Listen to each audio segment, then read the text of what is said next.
श्रीभीष्म उवाच जगत्प्रभुं देवदेवमनन्तं पुरुषोत्तमम् स्तुवन्नाम सहस्रेण पुरुषः सततोत्थितः तमेव चार्चयन् नित्यं भक्त्या पुरुषमव्ययम् ध्यायन् स्तुवन् नमस्यं च यजमानस्तमेव च अनादिनिधनं विष्णुं सर्वलोकमहेश्वरम् लोकाध्यक्षं स्तुवन् नित्यं सर्वदुःखातिगो भवेत् ब्रह्मण्यं सर्वधर्मज्ञं लोकानां कीर्तिवर्धनम् लोकनाथं महद्भूतं सर्वभूतभवोद्भवम्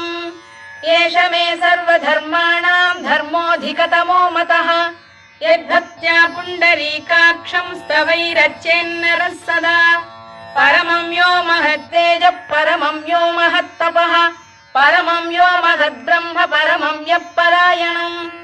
पवित्राणां पवित्रं यो मङ्गला